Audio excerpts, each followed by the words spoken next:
Hi there. So, as I record this, the BRICS summit is ongoing in the South African capital, Johannesburg. And world leaders from China, India, Brazil, from South Africa, and even the foreign minister from Russia are in South Africa, and other leaders, including the United Nations, Secretary General Antonio Guterres, they're all there because of this summit. And the BRICS is composed of Brazil, Russia, India, China, and South Africa, which are the world's largest emerging economies. And one of the key things that happened yesterday was the speech by the Brazilian president, Luiz Inácio Lula da Silva, who said that he was defending basically the closer ties between Brazil with African countries during his speech. And he said that Brazil should not have left, because what he was trying to say is that during his predecessor, the president of Brazil, who was before him, Brazil tried to move away from Africa. For the 5 years the former president Jair Bolsonaro was the president of Brazil, he never visited a single African country. Even though we know the trade between Brazil and Africa in general is very big, especially between South Africa and Angola with Brazil. And so during that time he was president, Bolsonaro never visited Africa. He never cared about Africa. So that's what the current president was trying to say. He said that Brazil was trying to move away from Africa, which it should not have done. And he said that now Brazil wants to do more trade with Africa. And you have to agree with him, because Brazil is the country with the second largest African population after Nigeria, because Nigeria definitely has 200 million people, and maybe we can say Ethiopia has 115 million. Brazil is there about with 100 million plus. So we can say Brazil is among the top 3 largest African populated countries on earth. So you can't move away from Africa, and that's what he was saying. And to those who are still not aware of what is going on in South Africa, this bloc, the BRICS, is already home to 40% of the world's population. So you understand the current world's population is about 8 billion. So 40%, we're talking about 3 billion people, or 3 billion and a half. So that is the BRICS. It's that population, 40%.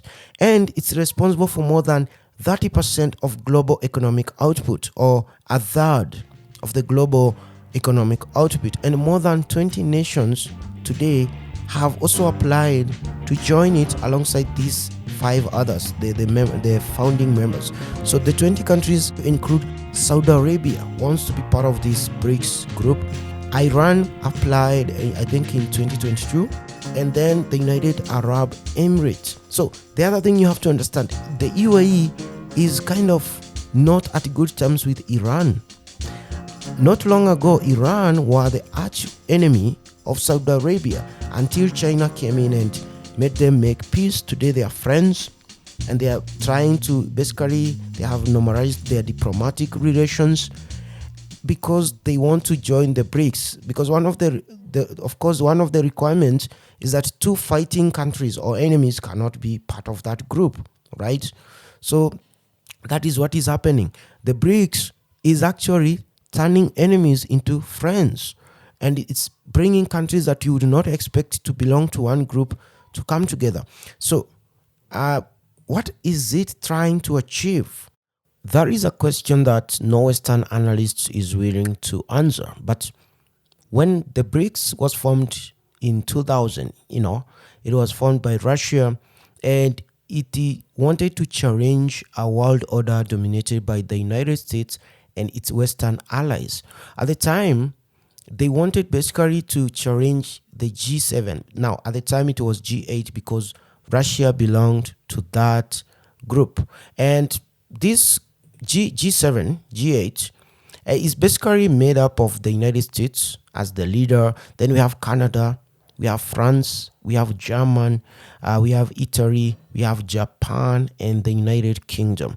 And it used to have Russia. So it used to be G8 actually, but then today it's G7. So this BRICS was there to challenge the G8. And in 2000, the combined GDP of the four members, Brazil, Russia, India, and China, made up 25% of the world GDP. And it was growing so fast. Today, the combined GDP, as I said, is 40% of the world's GDP. So it has grown from 25 to 40. And a lot of developing nations are itching to loosen the grip of Western dominance and open the door to a new world order where the East commands equal, if not greater, influence. And that's why a lot of developing countries want to be part of the BRICS.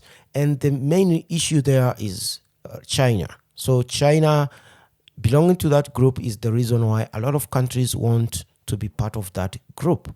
And they also complain that fluctuations in the dollar, for example, can destabilize these developing countries' economies, which is something we are witnessing at the moment.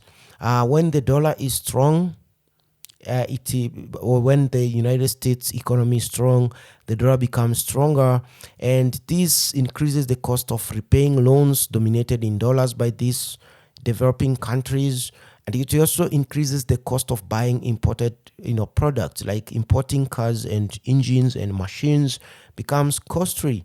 And it can also draw investments out of some countries and take these investments to other markets. We have seen that. We have seen a lot of African countries losing their direct foreign investment because of their currencies weakening against the dollar. And that's what we are saying. So the BRICS wants de-dollarization. And they are saying that they want basically to look for a way of working and trading amongst themselves without using the dollar. So this year's summit, the group is discussing de-dollarization, aiming to reduce the reliance on the United States dollar and promote the use of national currencies in international trade. That's what this summit is all about. And this is what has always been, the goal of these BRICS. And you also have to remember that most countries in the developing world today are saying that they are very uneasy about America's willingness to use the dollar, influence in the world to impose financial sanctions against countries that don't do what they want. For example, if you're opposed to any opinion that the United States wants you to follow, then they use the sanctions. For example, we have a good example of Russia invading Ukraine, and the United States doesn't like that. So they imposed financial sanctions on Russia.